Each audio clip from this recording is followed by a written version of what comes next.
Oliver Twist, by Charles Dickens. Chapter 5. Oliver mingles with new associates. Going to a funeral for the first time, he forms an unfavourable notion of his master's business. Oliver, being left to himself in the undertaker's shop, set the lamp down on a workman's bench, and gazed timidly about him with a feeling of awe and dread, which many people a good deal older than he will be at no loss to understand. An unfinished coffin on black trestles, which stood in the middle of the shop, looked so gloomy and death-like that a cold tremble came over him every time his eyes wandered in the direction of the dismal object, from which he almost expected to see some frightful form slowly rear its head to drive him mad with terror. Against the wall were ranged, in regular array, a long row of elm boards cut in the same shape, looking in the dim light like high-shouldered ghosts with their hands in their breeches pockets. Coffin plates, elm chips, bright-headed nails, and shreds of black cloth lay scattered on the floor, and the wall behind the counter was ornamented with a lively representation of two mutes in very stiff neckcloths, on duty at a large private door, with a hearse drawn by 4 black steeds approaching in the distance. The shop was close and hot. The atmosphere seemed tainted with the smell of coffins. The recess beneath the counter in which his flock mattress was thrust looked like a grave. Nor were these the only dismal feelings which depressed Oliver.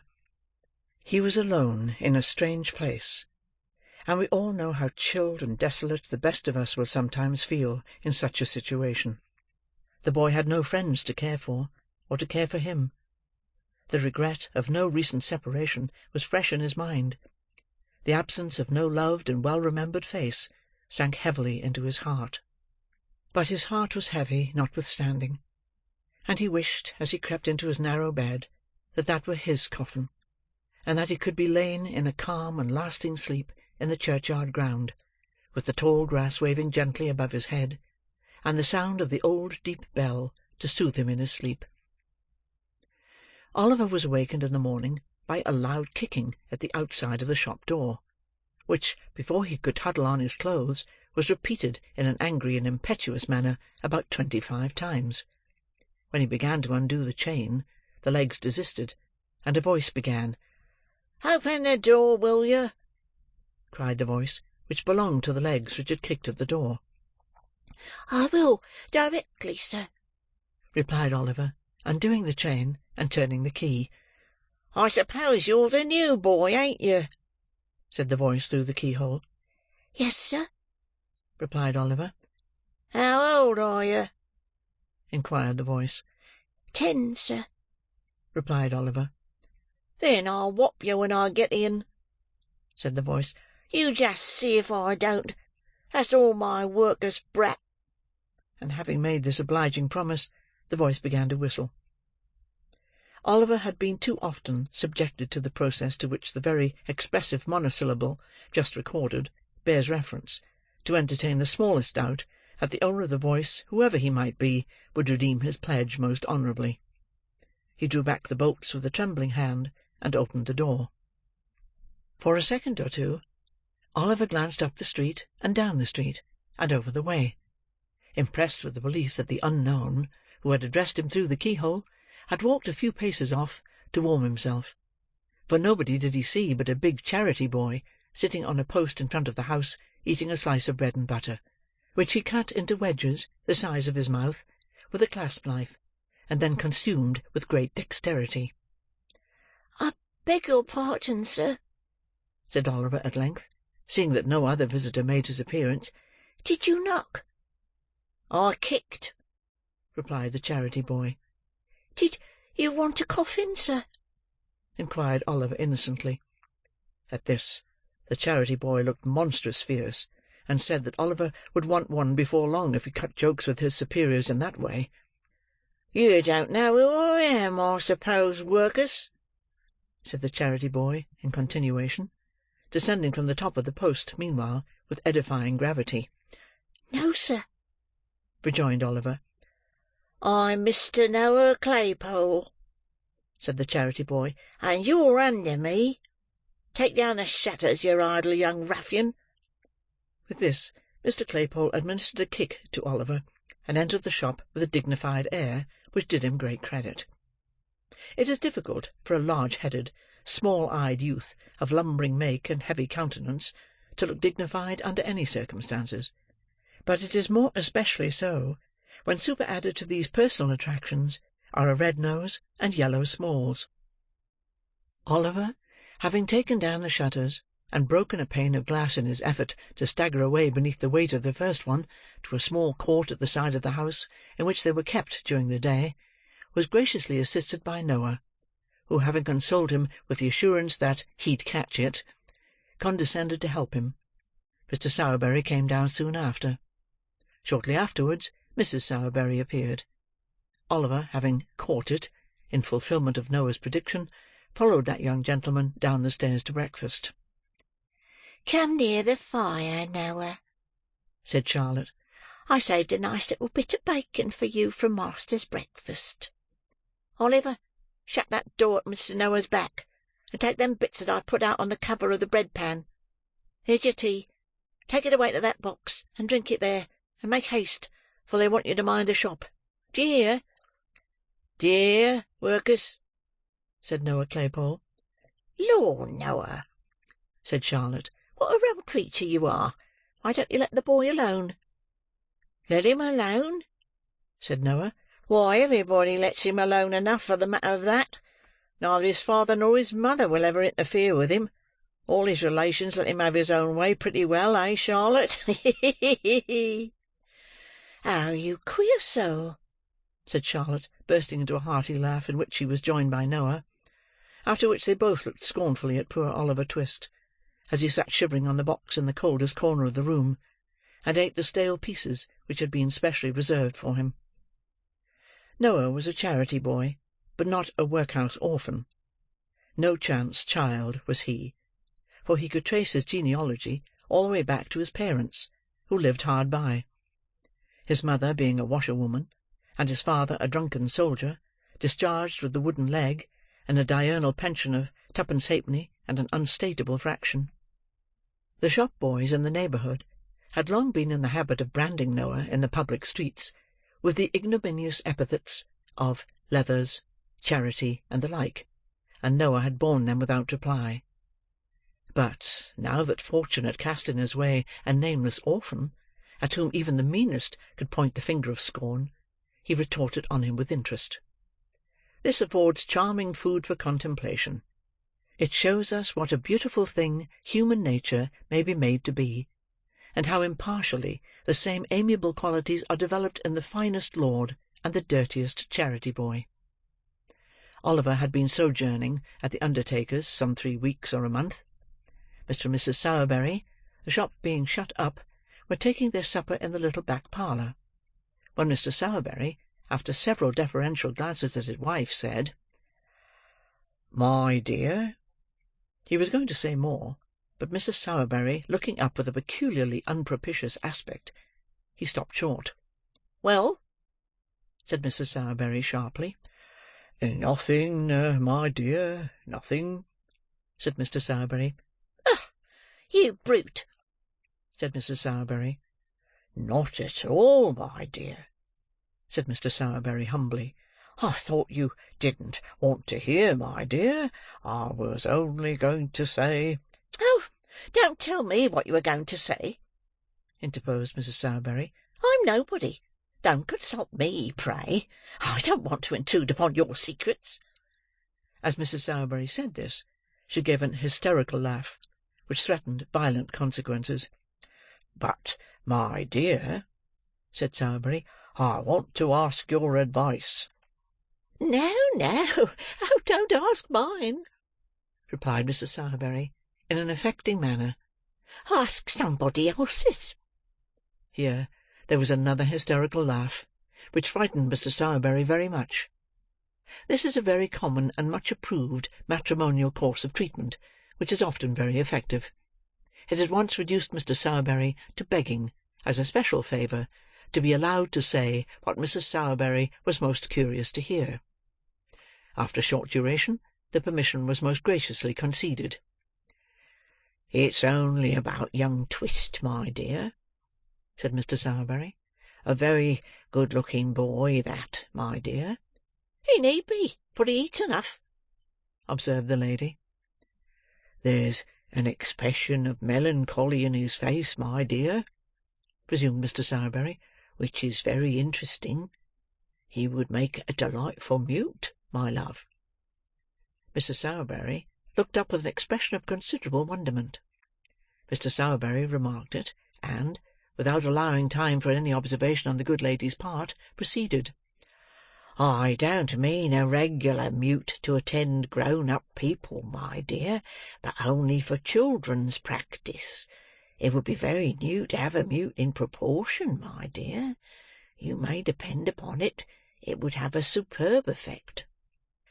Mrs. Sowerberry, who had a good deal of taste in the undertaking way, was much struck by the novelty of this idea; but as it would have been compromising her dignity to have said so, under existing circumstances, she merely inquired, with much sharpness, why such an obvious suggestion had not presented itself to her husband's mind before. Mr. Sowerberry brightly construed this as an acquiescence in his proposition. It was speedily determined, therefore, that Oliver should be at once initiated into the mysteries of the trade, and, with this view, that he should accompany his master on the very next occasion of his services being required. The occasion was not long in coming. Half an hour after breakfast next morning, Mr. Bumble entered the shop, and supporting his cane against the counter, drew forth his large leathern pocket-book, from which he selected a small scrap of paper, which he handed over to Sowerberry. "Aha!" said the undertaker, glancing over it with a lively countenance. "An order for a coffin, eh?" "For a coffin first, and a parochial funeral afterwards," replied Mr. Bumble, fastening the strap of the leathern pocket-book, which, like himself, was very corpulent. "Bayton," said the undertaker, looking from the scrap of paper to Mr. Bumble. "I never heard the name before." Bumble shook his head as he replied, "Obstinate people, Mr. Sowerberry, very obstinate. Proud, too, I'm afraid, sir." "Proud, eh?" exclaimed Mr. Sowerberry with a sneer. "Come, that's too much." "Oh, it's sickening," replied the beadle. "Antimonial, Mr. Sowerberry." "So it is," acquiesced the undertaker. "We only heard of the family the night before last," said the beadle, "and we shouldn't have known anything about them, then.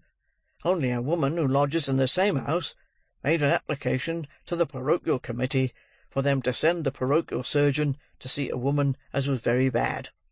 He had gone out to dinner, but his 'prentice, which is a very clever lad, sent him some medicine in a blacking bottle, off-hand." "Ah, there's promptness," said the undertaker. "Promptness, indeed," replied the beadle. "But what's the consequence? What's the ungrateful behaviour of these rebels, sir? Why, the husband sends back word that the medicine won't suit his wife's complaint, and so she shan't take it. Says she shan't take it, sir. Good, strong, wholesome medicine, as was given with great success to 2 Irish labourers and a coal heaver, only a week before. Sent him for nothing, with a blacking bottle in, and he sent back word that she shan't take it, sir." As the atrocity presented itself to Mr. Bumble's mind in full force, he struck the counter sharply with his cane, and became flushed with indignation. "Well," said the undertaker, "I never did." "Never did, sir!" ejaculated the beadle. "No, nor nobody never did. But now she's dead, we've got to bury her, and that's the direction, and the sooner it's done, the better." Thus saying, Mr. Bumble put on his cocked hat, wrong side first, in a fever of parochial excitement, and flounced out of the shop. "Why, he was so angry, Oliver, that he forgot even to ask after you," said Mr. Sowerberry, looking after the beadle as he strode down the street. "Yes, sir," replied Oliver, who had carefully kept himself out of sight during the interview, and who was shaking from head to foot at the mere recollection of the sound of Mr. Bumble's voice. He needn't have taken the trouble to shrink from Mr. Bumble's glance, however, for that functionary, on whom the prediction of the gentleman in the white waistcoat had made a very strong impression, thought that now the undertaker had got Oliver upon trial, the subject was better avoided, until such time as he should be firmly bound for 7 years, and all danger of his being returned upon the hands of the parish should be thus effectually and legally overcome. "Well," said Mr. Sowerberry, taking up his hat, "the sooner this job is done, the better. Noah, look after the shop. Oliver, put on your cap and come with me." Oliver obeyed, and followed his master on his professional mission. They walked on, for some time, through the most crowded and densely inhabited part of the town, and then, striking down a narrow street more dirty and miserable than any they had passed through, paused to look for the house which was the object of their search. The houses on either side were high and large, but very old, and tenanted by people of the poorest class, as their neglected appearance would have sufficiently denoted, without the concurrent testimony afforded by the squalid looks of the few men and women who, with folded arms and bodies half doubled, occasionally skulked along. A great many of the tenements had shop fronts, but these were fast closed, and mouldering away, only the upper rooms being inhabited. Some houses, which had become insecure from age and decay, were prevented from falling into the street by huge beams of wood reared against the walls, and firmly planted in the road. But even these crazy dens seemed to have been selected as the nightly haunts of some houseless wretches, for many of the rough boards which supplied the place of door and window were wrenched from their positions, to afford an aperture wide enough for the passage of a human body. The kennel was stagnant and filthy. The very rats, which here and there lay putrefying in its rottenness, were hideous with famine. There was neither knocker nor bell-handle at the open door where Oliver and his master stopped. So, groping his way cautiously through the dark passage, and bidding Oliver keep close to him and not to be afraid, the undertaker mounted to the top of the first flight of stairs. Stumbling against the door on the landing, he rapped at it with his knuckles. It was opened by a young girl of 13 or 14. The undertaker at once saw enough of what the room contained to know it was the apartment to which he had been directed. He stepped in. Oliver followed him. There was no fire in the room, but a man was crouching mechanically over the empty stove. An old woman, too, had drawn a low stool to the cold hearth, and was sitting beside him. There were some ragged children in another corner, and in a small recess opposite the door there lay upon the ground something covered with an old blanket. Oliver shuddered as he cast his eyes toward the place, and crept involuntarily closer to his master, for though it was covered up, the boy felt that it was a corpse. The man's face was thin and very pale, his hair and beard were grisly, his eyes were bloodshot. The old woman's face was wrinkled. Her 2 remaining teeth protruded over her underlip, and her eyes were bright and piercing. Oliver was afraid to look at either her or the man. They seemed so like the rats he had seen outside. "Nobody shall go near her," said the man, starting fiercely up as the undertaker approached the recess. "Keep back, damn you! Keep back, if you've a life to lose." "Nonsense, my good man," said the undertaker, who was pretty well used to misery in all its shapes. "Nonsense." "I tell you," said the man, clenching his hands and stamping furiously on the floor, "I tell you, I won't have her put into the ground. She couldn't rest there. The worms would worry her, and not eat her, she's so worn away." The undertaker offered no reply to this raving, but producing a tape from his pocket, knelt down for a moment by the side of the body. "Ah!" said the man, bursting into tears and sinking on his knees at the feet of the dead woman. "Kneel down, kneel down, kneel round her, every one of you, and mark my words. I say she was starved to death. I never knew how bad she was, till the fever came upon her, and then her bones were starting through the skin. There was neither fire nor candle. She died in the dark, in the dark.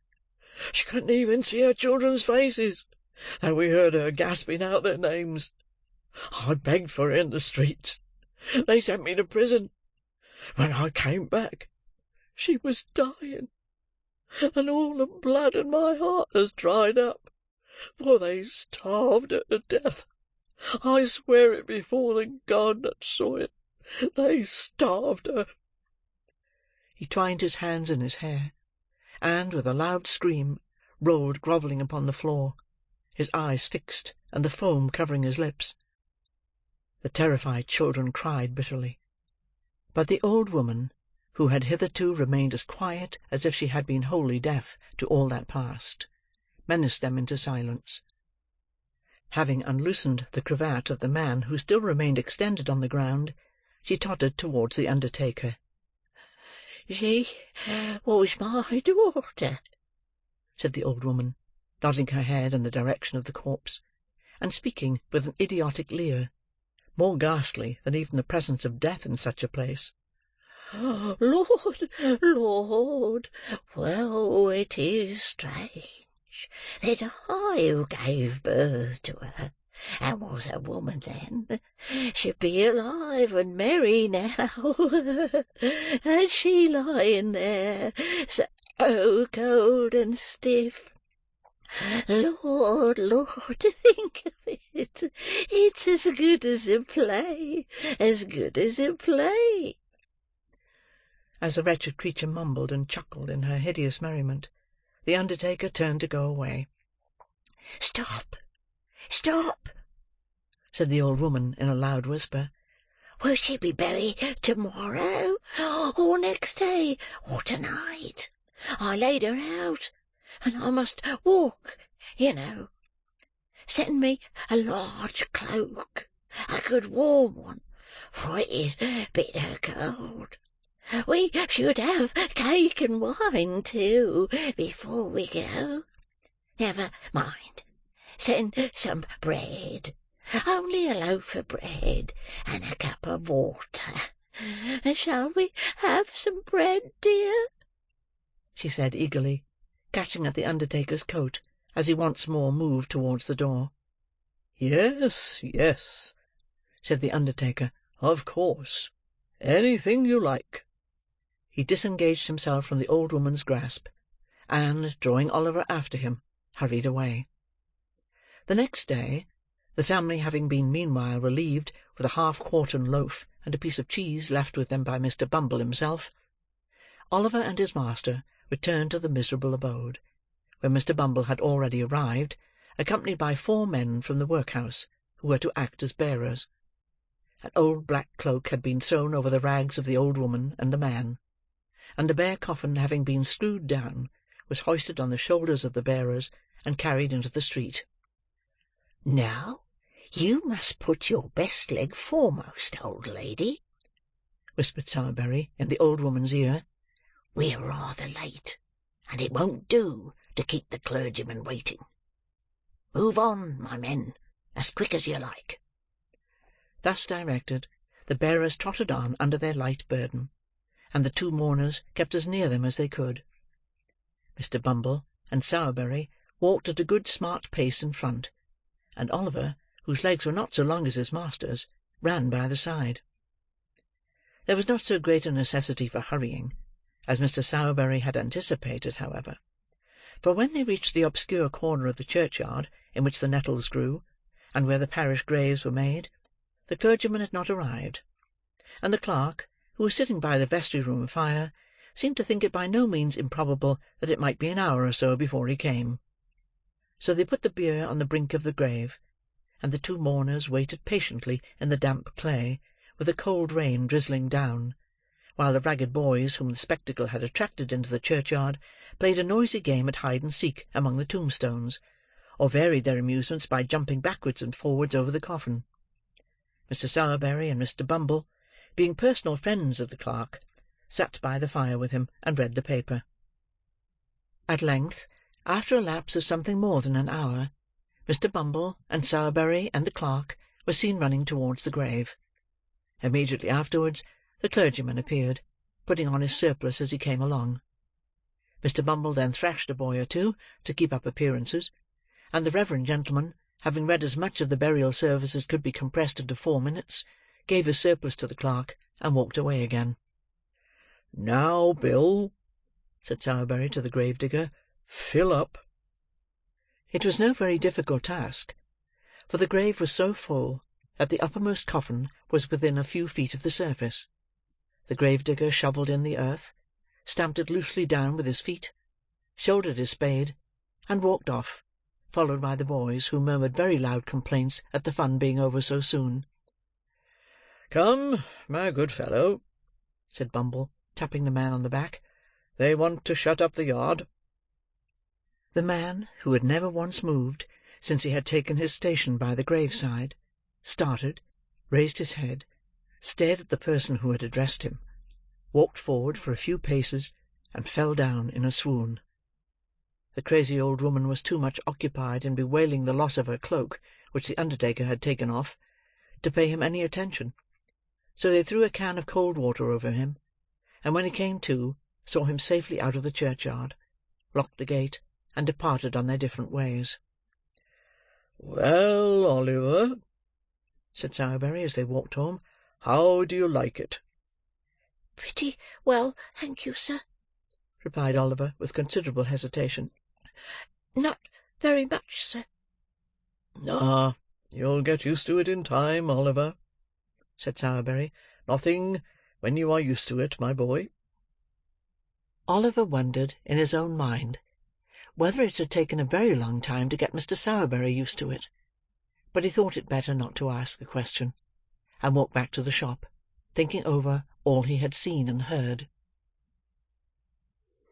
Chapter 5